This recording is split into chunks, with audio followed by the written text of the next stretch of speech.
May kasabihan na ang mga kasalanan ng magulang ay mamanahin ng kanilang mga anak. Ang ibig sabihin ba nito ay kapag galing ang isang tao sa isang broken family, ay ganun na rin ang mangyayari kapag siya ay nagkapamilya na? Dear Mama Mia, magandang araw sa inyo at sa lahat ng inyong mga listeners sa YouTube channel mo. Una po sa lahat, dahil masyadong personal ang kwento ko, ay hayaan niyo sana ako na itago ang aming mga totoong pangalan. Dahil din po hindi ako lumaki sa Pilipinas, ay medyo mahirap akong magtagalog. Ang girlfriend ko rin po na si Janine ang nagtatranslate sa akin para maisulat ko ng mabuti itong kwento ko. Mama Mia, itago niyo na lamang ako sa pangalang James. 20 years old at oo, base sa intro ng sulat ko, ay galing ako sa isang broken family. 3 years old pa lamang ako nang maghiwalay ang mga magulang ko. Noong 2 years old kasi ako ay nalaman ni Mama na pinagsabay pala sila ng tatay ko at ang ex-girlfriend nito. At nagkaroon pa ang tatay ko ng anak sa kanyang ex na kasing edad kulang din. Ayon po sa aking tita, ay sinubukan pa raw po ni na Mama at Papa na magsama sa loob ng 2 taon. Pero nauwi din sila sa hiwalayan. At ang masaklap po ay yung papa ko raw ang talagang tumapos ng relasyon nila. Dahil na-realize niya raw na mas mahal pala niya ang kanyang ex-girlfriend kesa sa mama ko. Yun din po siguro ang dahilan, Mama Mia, kung bakit nang lumalaki ako, pakiramdam ko ay galit na galit sa akin ang mama ko. Siguro ay nakakadagdag ng galit niya sa akin ang pagiging magkamukha raw naming dalawa ni Papa. Ang totoo nga po dyan ay lahat ng aking mga memories noong bata pa ako ay kung hindi ako pinapagalitan ng mama, ay pinababayaan niya akong umiyak at hindi man lang ako inaalo. Sa katunayan nga ay mas naging ina pa sa akin ng tita ko na kasama namin noon sa bahay. Pero noong nag-abroad na rin si tita ay naiwan na lang talaga ako sa pangangalaga ni mama. Noong nag 8 years old naman ako ay dinala ako ni mama sa USA. At doon na rin siya nagpakasal sa boyfriend niyang Amerikano. At siguro nga dahil na rin sa sama-samang dahilan, ang tampo ko kay mama, inis ko sa bagong boyfriend niya na stepfather ko na, at bagong environment ko kaya naging pasaway akong bata. Naalala ko nga ay madalas akong nagwawala noon at maski ang Amerikanong asawa ni Mama nung tumagal ay nawala na rin ang pasensya sa akin at pinapagalitan na rin niya ako. At mas lalo pa akong naging pasaway at matigas ang ulo nang magkaroon na rin ng anak si Mama sa bago niyang asawa. Sa eskwelahan naman, Mama Mia, ay nandun ako sa US. Samot-saring bullying din ang dinanas ko. Lalo pa mula sa mga puting bata doon.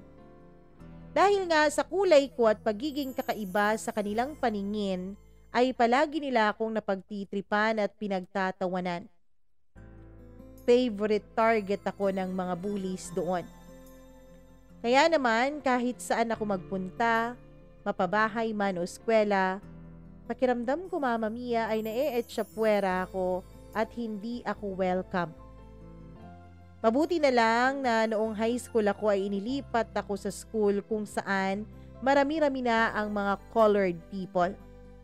Marami na ang Asian na katulad ko.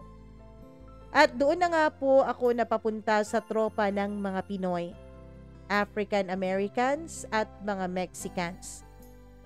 At salamat po sa kanila na sa unang pagkakataon, Mama Mia, pakiramdam ko ay nakakuha at nakakita ako ng isang pamilya. Magkakapatid po ang tingin namin sa isa't isa. Nagtayo kami ng isang gang para protektahan ang isa't isa. At dahil po dito, sa mga pagkakataon na lumalaban na kami sa nambubuli sa amin, ay madalas po akong napi-principal's office. Madalas pong pinapatawag ang mama ko sa eskwela.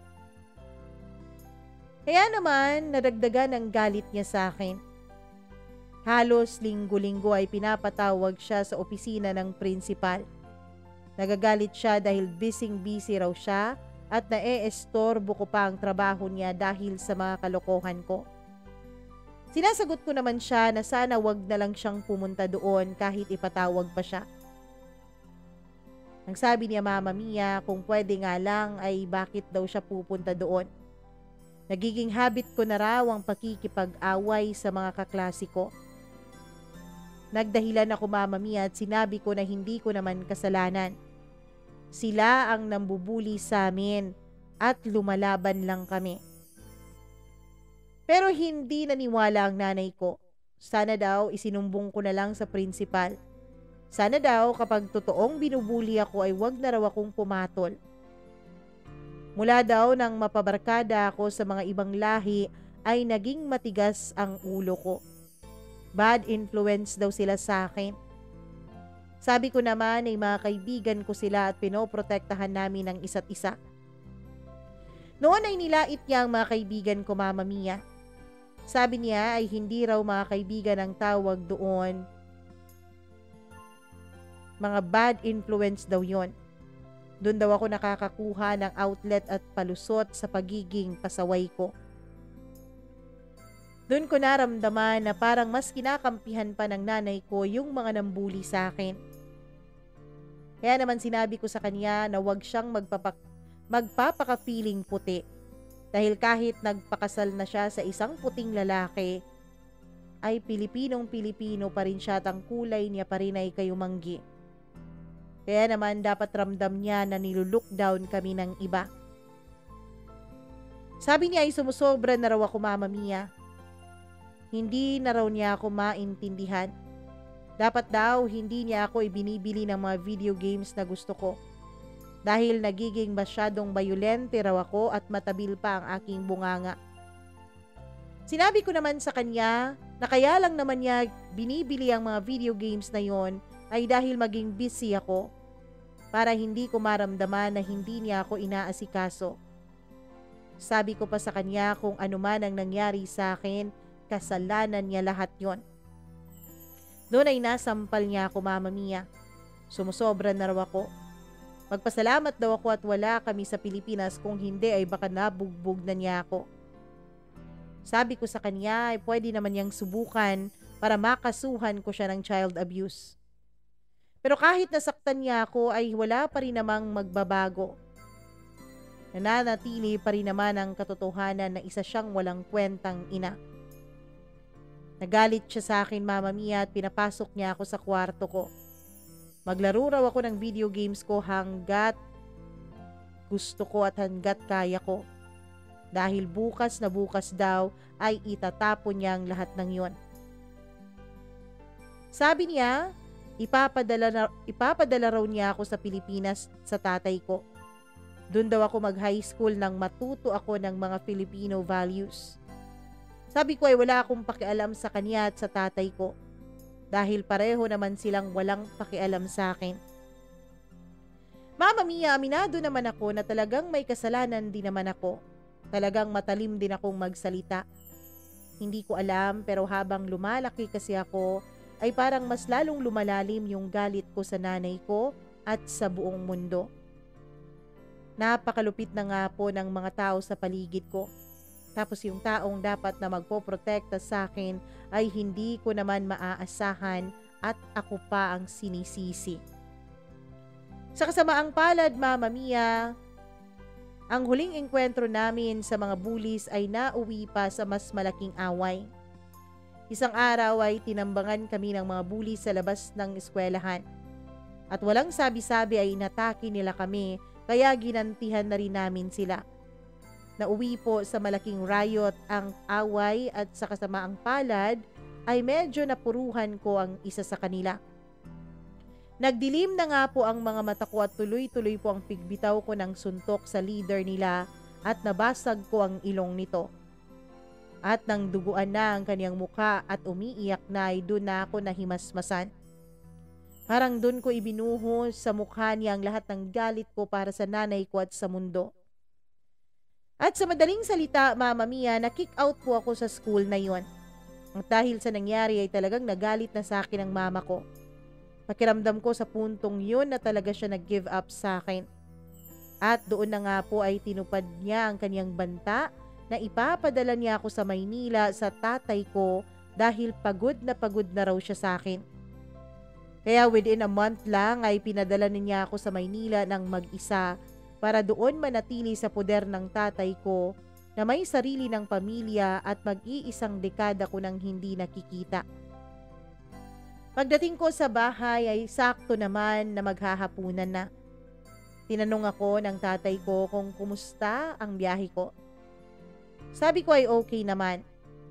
Sabi niya mabuti daw at hindi ko pa nakakalimutang magtagalog. Sabi ko 8 years old na ako nung pumunta kami ng US. At si mama naman ay laging nagtatagalog sa bahay kaya sanay rin ako.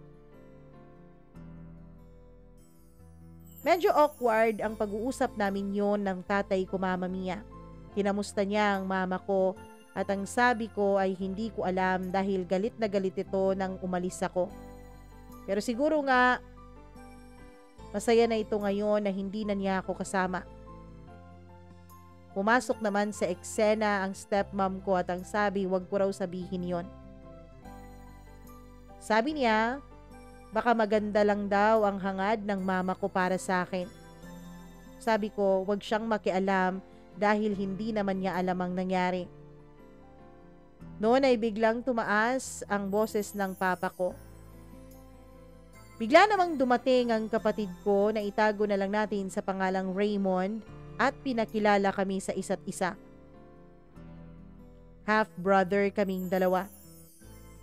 Humingi ng pasensya sa akin ang tatay ko dahil medyo magulo daw ang kwarto ko. Stock room daw kasi nila yun at medyo short notice kaya hindi pa niya napaparipaint at hindi pa na napapaayos kaya medyo magulo pa. Sabi ko okay lang naman yon kaysa sa streets ako tumira. Tinanong pa niya ako, Mama Mia, na sumama raw ako sa kanila para makapag-enroll ako sa school ni Raymond.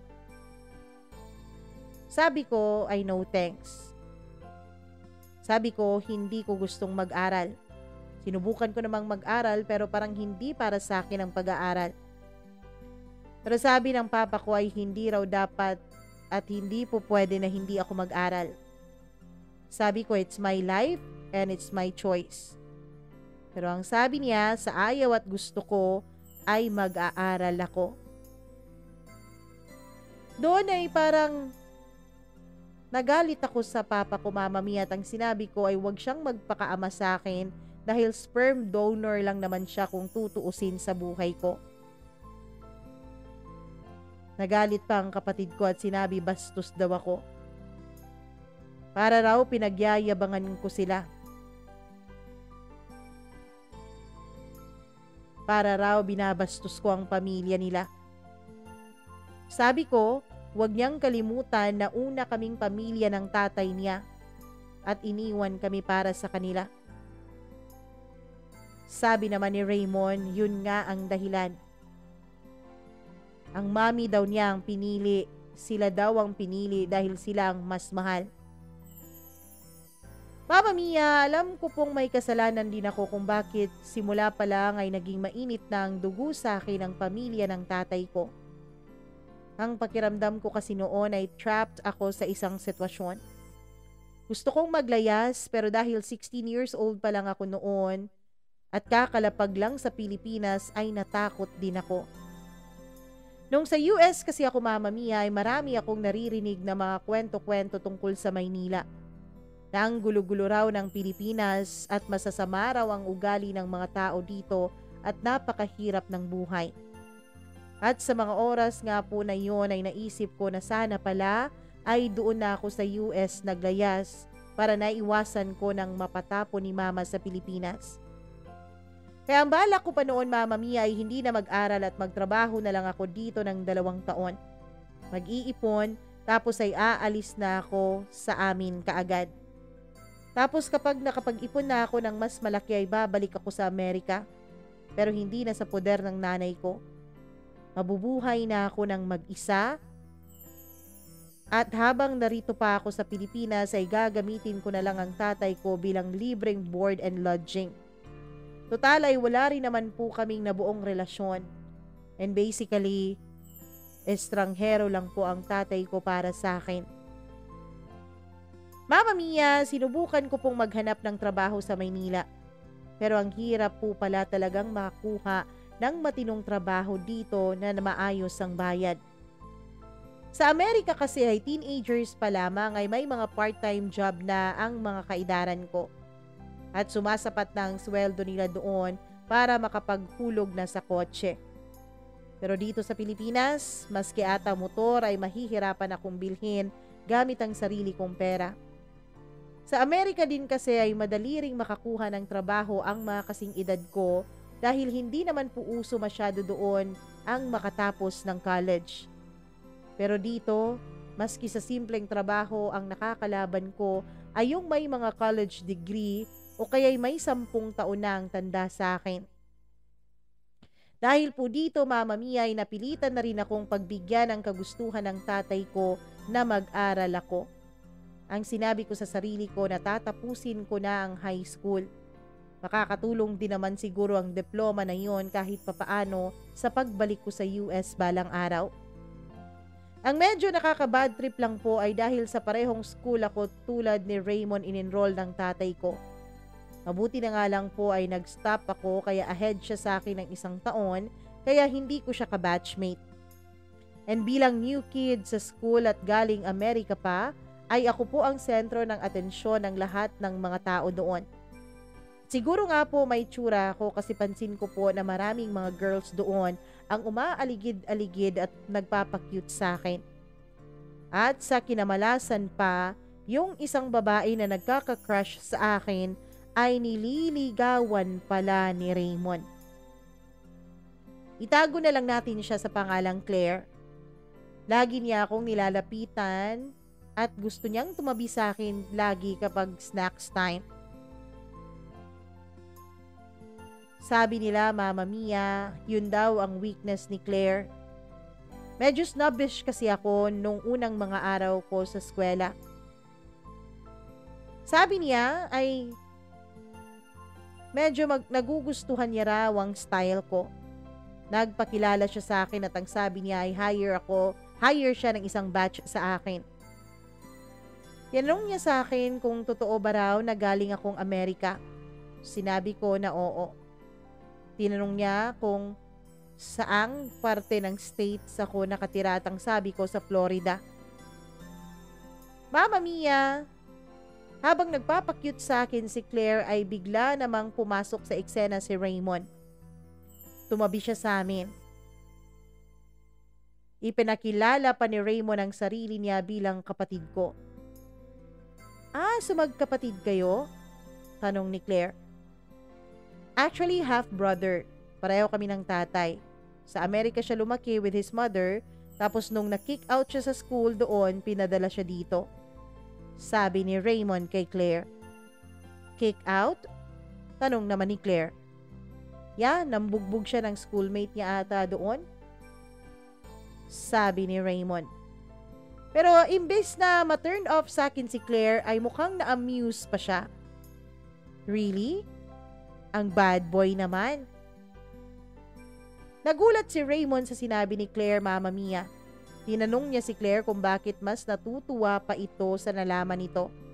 Muntikan na raw akong nakapatay ng schoolmate ko. Kaya naman pinutol ko na ang pag-uusap nilang dalawa. At sinabi ko agad kay Claire na hindi ako interesado sa kanya. Kaya naman hindi kailangan ni Raymond na siraan ako sa ibang tao dahil kanyang-kanya si Claire. At tumayo ako agad. Nagalit si Raymond at tumayo rin ito at sinabing bastos ako. Akma niya pa akong sasaktan. Pero bigla siyang tumigil. Kaya naman prinovoke ko siya, Mama Mia.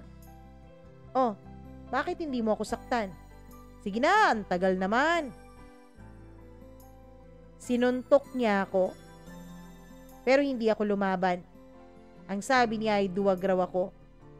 Ang sabi ko naman ay hindi siya worth it dahil para siyang babae kong manuntok.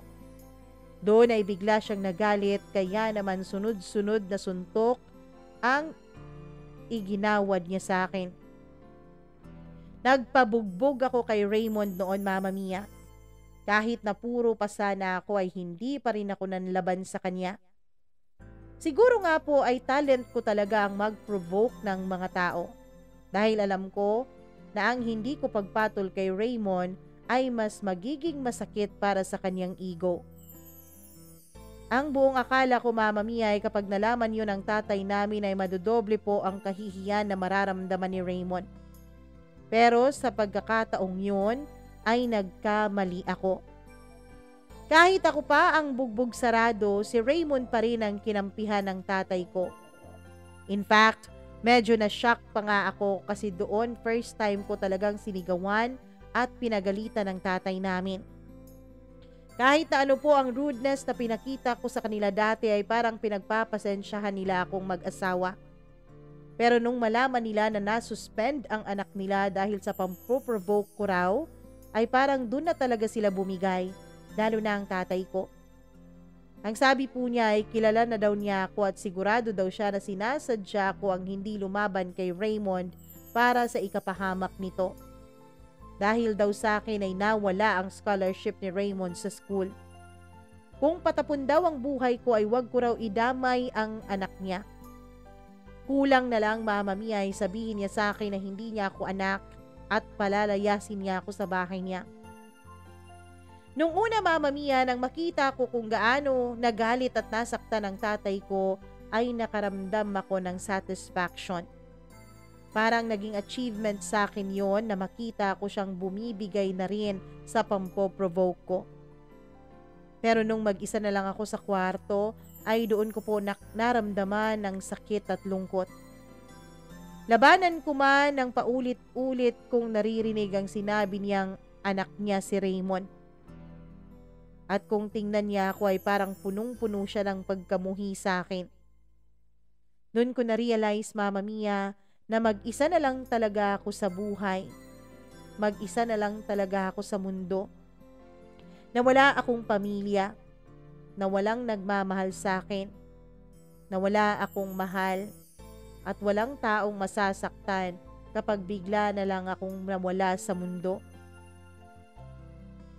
Mama Mia, habang iniisip ko yun na parang wala ng pag-asa ang buhay ko, ay para namang biglang nagkaroon ng himala.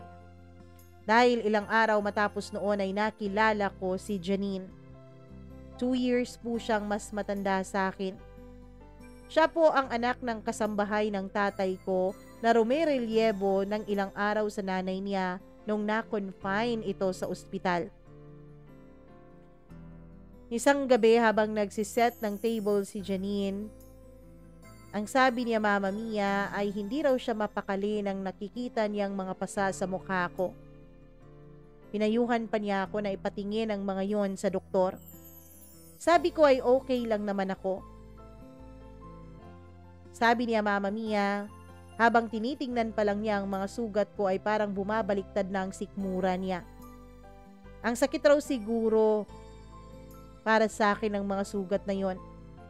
Tinanong pa niya ako kung may nilalagay ba akong gamot para mawala ang pamamaga nito. Sabi ko okay lang. Mawawala rin naman yun ng kusa. Bigla naman itong lumabas, Mama Mia,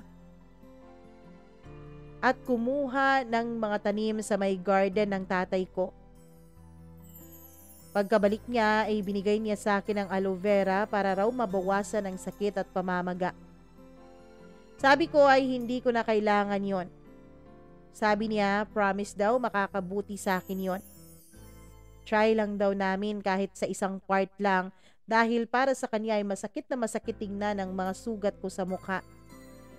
Kaya naman pumayag na ako na magpalagay ng aloe vera sa aking mga sugat. At habang nilalagyan niya ako ay tinanong ko siya kung bakit niya ako pinupo, ilang taon na ba siya. Ang sabi niya ay 18 na siya. Kaya naman tumawa ako dahil hindi niya ako dapat pinupo kasi 16 pa lang ako. At saka hindi naman ako ang amo niya. Parang wala naman ako sa bahay na yon. Bisita lang kumbaga. Tinanong niya ako, Mama Mia, kung ano raw ang ibig kong sabihin. Sabi ko, ang tatay ko ang amo niya. Pero hindi ko naman tunay na pamilyang nakatira doon. Tinanong niya ako kung nasaan ang totoo kong pamilya. Sabi ko wala akong pamilya.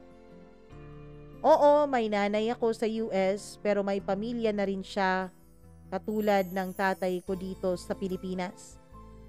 Sabi ko masaya ako na ako lang mag-isa dahil alam ko na masaya rin ang mga magulang ko sa mga buhay nila. Salimpusa lang ako at walang may gusto sa akin. Hindi naman nakasagot si Janine sa mga sinasabi ko. Tinanong ko siya kung hindi ba niya ako i-comfort. Wala ba siyang sasabihin para ma-comfort ako sa nararamdaman ko? Or baka may words of wisdom siya para sa akin. Ang sabi niya ay wala raw siyang masabi kasi hindi pa rin naman daw naranasan niya ang mga naranasan ko. Kaya hindi raw siya magmamarunong dahil hindi niya alam ang pakiramdam ko. Sigurado daw siya na mahirap talaga ang sitwasyon ko. Ang alam niya, Mama Mia, siguro may mga kaibigan rin daw ako kung sakaling kailangan ko raw ng kausap. Sabi ko ay wala talaga. Kaya naman ang sabi niya ay nandito lang daw siya na handang maging kaibigan ko kapag kailangan niya. Natouch naman ako doon at tinanong ko ang pangalan niya. Doon niya sinabi na Janine ang kanyang pangalan. Sa buong buhay ko, Mama Mia, ay si Janine lang po ang naalala kong tao na nagpakita sa akin ng kabutihan. Kabutihang walang hinihinging ibang kapalit. Unang kita ko pa lang sa kanya ay maganda na ang impresyon ko sa kanya. Bagay na never talagang nangyari sa akin. Lahat ng mga taong nakikilala ko ay may pangit akong nararamdaman. Pero kakaiba kay Janine. Palagi siyang may ngiti sa kanyang mukha at palaging kapag concerned siya ay mararamdaman mong totoo at hindi lang nagpapaka-plastic. Mama Mia, mataas na pader ang ipinundar ko sa pagitan ko at sa ibang mga tao. At malakas ang radar ko para sa mga taong ginagamit o pinaplastic lang ako. Pero si Janine, alam ko, isa siya sa mga rare people na talagang nagtataglay ng totoong mabuting puso at pagkatao. Sa isang linggo na ipinamalagi ni Janine sa bahay ay mabilis kaming naging close. Nakatulong din po at that time na nagsiserve ako ng suspension sa class kaya kami lang ang tao sa bahay. At sa mga pagkakataong yun at sa unang pagkakataon sa buhay ko ay nakaramdam ako ng peace and contentment. Nakatulong din siguro na maganda si Janine, Mama Mia. Hindi yung conventional na maganda sa Pilipinas na maputi at mistisa. Si Janine po ay Pilipinang-Pilipina. At kapag ngumingiti po siya ay pakiramdam ko naglalaho lahat ng sakit at problemang pinagdadaanan ko. Bukod pa riyan, Mama Mia, ay matalino rin po si Janine. Nakagraduate siya ng high school at nalaman kong with honors pa pala siya. Pero hindi pa muna siya nag-college dahil nagkasakit ang tatay niya kaya napilitan po siyang humanap na muna ng trabaho para makatulong sa mga gastusin nila sa bahay. Matapos ng isang linggo ng pamamalagi ni Janine sa amin, ay hindi ko po naiwasan na ma-in love sa kanya, Mama Mia. Sinubukan ko pong labanan ang nararamdaman ko para sa kanya dahil natatakot akong ma-attach sa kahit kanino. Natakot po ako na paano kung hindi niya ako magustuhan. Natakot po ako na masaktan. Natakot po ako na matulad siya ng ibang tao sa buhay ko.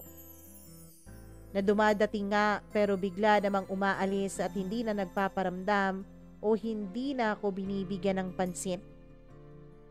Alam ko, Mama Mia, na totoong na-in love ako dahil for the first time sa buhay ko, nagkaroon ako ng pakialam sa isang tao.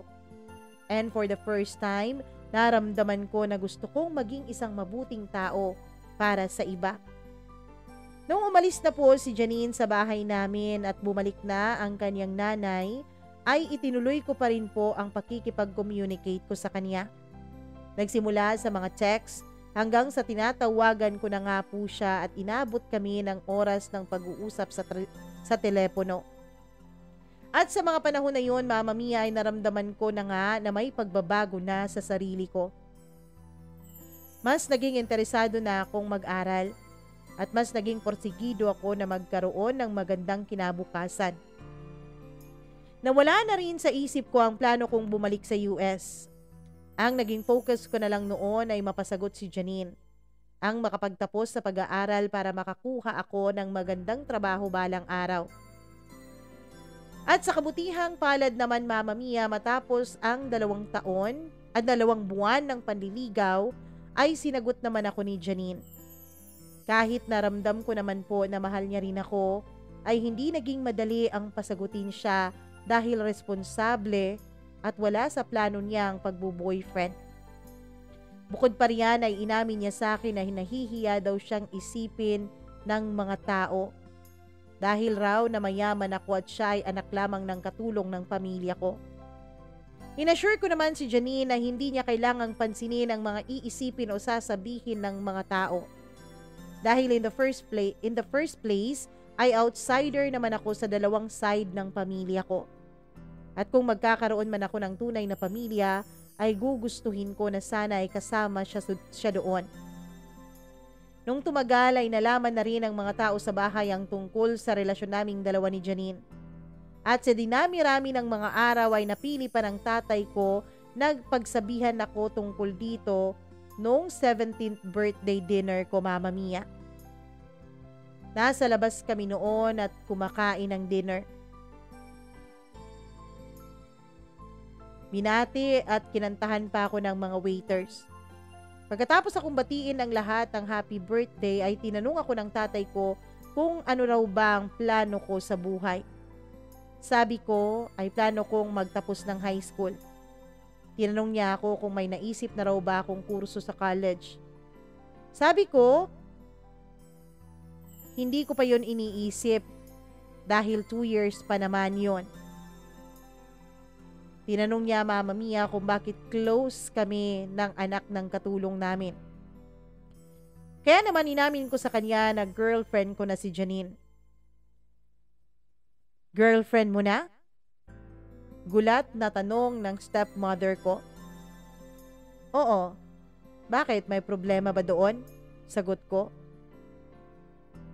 Mama Mia, sabi ng tatay ko ay hindi raw kami bagay ni Janine. Dahil anak lang daw siya ng katulong namin. Sabi ko, so what kung anak siya ng katulong?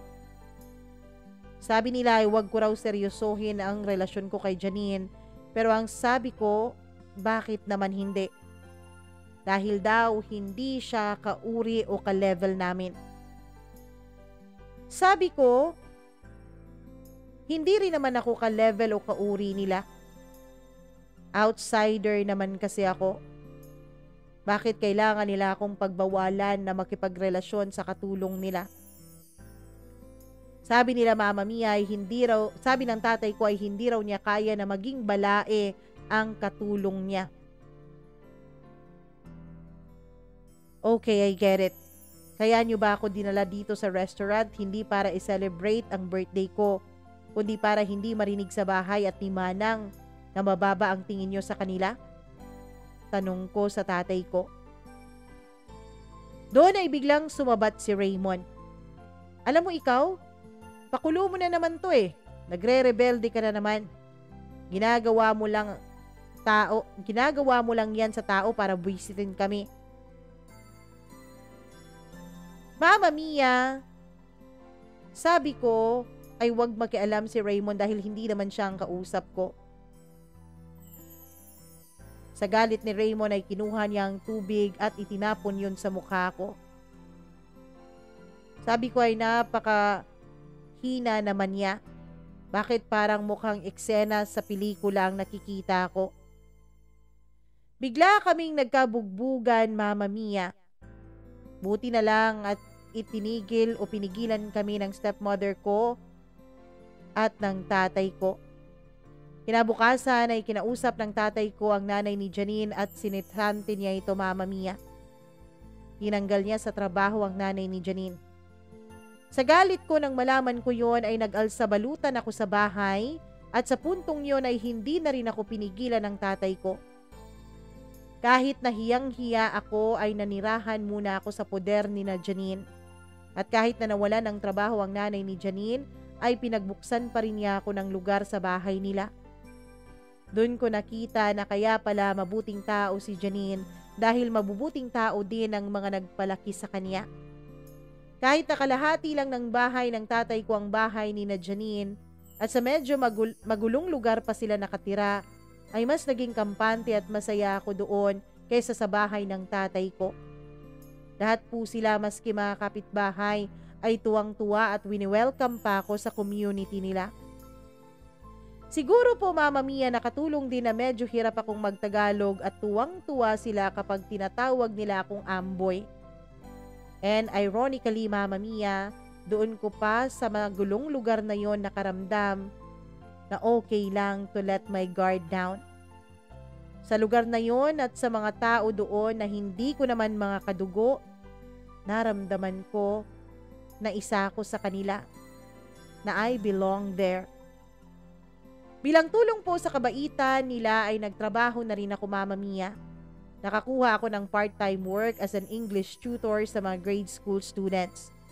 At dahil hindi po tinatanggap ng pamilya ni na Janine ang pera kapag binibigay ko sa kanila, ay dinadaan ko na lang po sa groceries para hindi na nila matanggihan.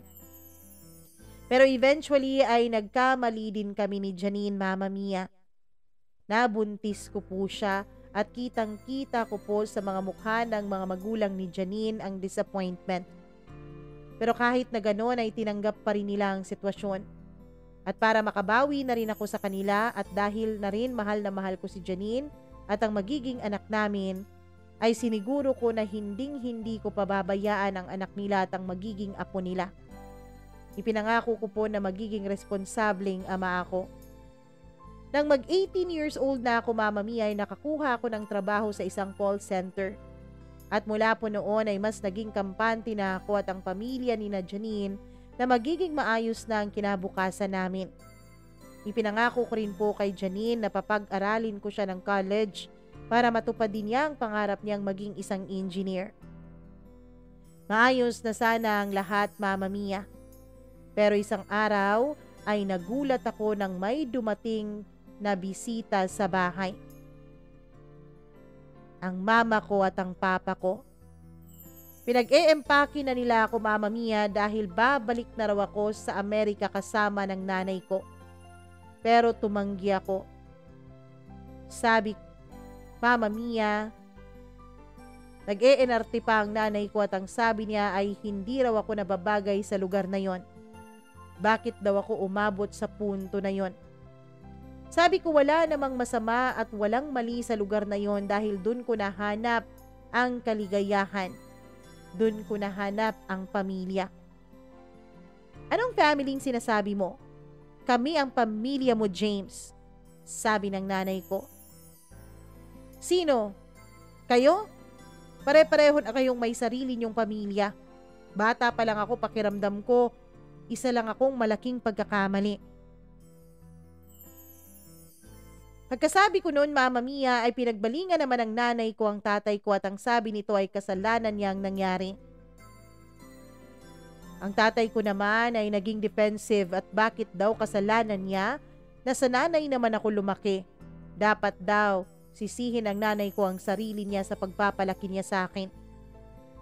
Doon ay nag-away sila, Mama Mia, at sinumbatan na naman ng nanay ko na kung hindi raw sumama ang tatay ko sa kabit niya, ay baka hindi ako naging ganito.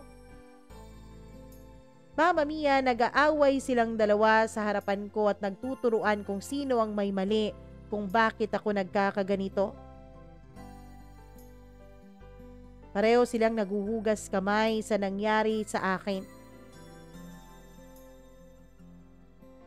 Halos mabingi ako sa kanilang pag-aaway na puro lang naman nagtuturuan ng kung sino ang mas may pagkakamali. Kaya naman pinatigil ko na sila. Sabi ko tigilan na nila ang paggamit sa akin para i-guilt trip ang isa't isa. Dahil pareho naman silang walang kwentang mga magulang sa akin. Pareho silang mga makasarili. Habang nag-uusap kami noon at nag-aaway na ay bigla namang lumabas sa sala si Janine. Tinanong niya kung anong nangyari. Doon ay nakita ng mga magulang ko na buntis ito. Binuntis mo siya? Tanong ng tatay ko. Kumalma ako, Mama Mia, at sinagot ko na oo. Kaya pwede na siya lang umalis dalawa. Dahil ayokong mapahamak pa ang asawa ko at ang magiging anak naming dalawa. Sasagot pa sana ang nanay ko pero sinabi ko na umalis na sila. Dahil hindi nila ako madadala pa uwi. 18 years old na ako. Nasa legal na akong edad at kaya ko nang magdesisyon para sa sarili ko. Sabi ko hindi ko na sila kailangan sa buhay ko. Sabi ko ito na ang buhay na pinipili ko. Ito na ang tahanan ko ngayon. At nandito na ang totoong pamilya ko. At sana ay maging masaya na sila sa kani-kanilang pamilya. Sana ay mag-move on na kaming lahat mula sa mga nangyari. Mama Mia, yun na nga ang naging huling kontak ko sa aking mga magulang. At hindi ko po yun pinagsisisihan. Aminado naman ako na naging pasaway akong anak. Pero siguro naman ay hindi niyo ako masisisi sa mga nangyari at mga naging desisyon ko sa buhay. Hindi ko po ginusto na mabuhay sa mundong ito. Ang mga magulang ko ang nagdala dito sa akin. Pero sa kasamaang palad ay hindi naman pala sila handa sa pagpapamilya nung ginawa nila ako. At bunga lang ako ng isang malaking pagkakamali. At sa huli, kahit hindi ko choice, kahit hindi ko kagustuhan, ako ang naipit sa kanilang naging pagkakamali. At dahil po sa sinapit kong yun ay pinangako ko sa sarili ko na hindi ko gagawin ang bagay na ginawa sa akin ng mga magulang ko. Hindi ko yun ipaparanas sa magiging anak namin ni Janine. Kahit na nabuntis ko siya ng maaga ay papanindigan ko siya at ang lahat na naging desisyon namin. Magiging responsableng magulang ako at asawa. At madali rin naman po sa akin na gawin yon dahil mahal na mahal ko si Janine. At mahal na mahal niya ako, Mama Mia. Naramdaman ko rin sa mga magulang niya at sa pamilya niya ang pagtanggap na kahit sa mga kadugo ko ay hindi ko naramdaman. Sila ang mga taong tumanggap sa akin bilang ako. Sila ang mga taong nakakita ng kabutihan ko nung mga panahon na ang tingin ng mga magulang ko sa akin ay problema at sakit sa ulo. Mama Mia, wala rin pong religious sa mga magulang ko. Pero sa puntong ito ay parang gusto ko na pong maniwala na totoong may Diyos. Dahil nakita ko po ang manifestasyon niya kay Janine at sa pamilya niya. Hindi ko po akalain na ang taong kagaya ko ay may pag-asa pang magbago at magkaroon ng direksyon sa buhay. At dahil po sa pagmamahal at genuine concern na pinakita nila sa akin na walang hinihinging kapalit at pagtanggap po nila sa akin ng kung ano ako at ng buong buo, ay ironically, yun pa po ang nakapagbigay sa akin ng motibasyon para magbago. Para maging isang mabuting tao. Mama Mia, sa ngayon ay magdadalawang taon na ang anak naming dalawa ni Janine. Masaya po kaming namumuhay kahit sa simpleng buhay namin. Oo, kumakayod ako. Hindi katulad nung nasa poder pa ako ng mga magulang ko na senyorito lang ako sa bahay.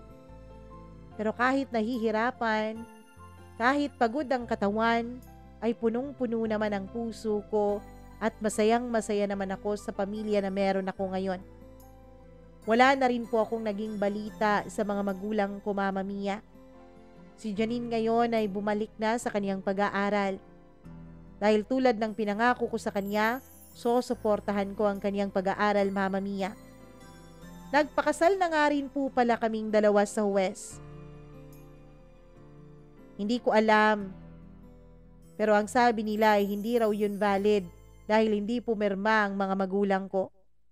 Pero pumirma naman doon ang stepmother ko, Mama Mia. Hindi ko nga alam pero parang mas naramdaman ko pa sa stepmother ko ang pagpapahalaga niya sa akin. Kahit na nasaktan ko noon at nawalan ng scholarship ang anak niya noon dahil sa akin. Mama Mia, pumunta siya doon sa kasal naming dalawa ni Janine at siyang pumirma. Sabi niya siya raw ang legal guardian ko dahil ang mga magulang ko ay parehong nasa ibang bansa. Sakto kasi na nasa seminar noon sa Singapore ng 1 buwan ang tatay ko nung mangyari ang kasalan namin. Kaya naman tinanggap yun ng huwes dahil stepmother ko naman ang pumirma. Mama Mia, wala na akong mahihiling pa sa Diyos ngayon kundi ang pagtibayin niya sana ang pagsasama naming dalawa ni Janine. Hinihiling ko rin nagabayan niya kaming dalawa ni Janine para nang sa ganon ay hindi kami matulad ng naging relasyon ng mga magulang ko. Salamat po sa pagkakataon na mabasa at maibahagi ko ang sulat sa iyong mga solid listeners sa iyong programa sa YouTube. Nawa po ay marami din pong mga taong kagaya kong mga napariwara na makatagpo ng mga mabubuting tao na magmamahal sa kanila at magbibigay sa kanila ng dahilan para magbago. Lubos na nagpapasalamat, James.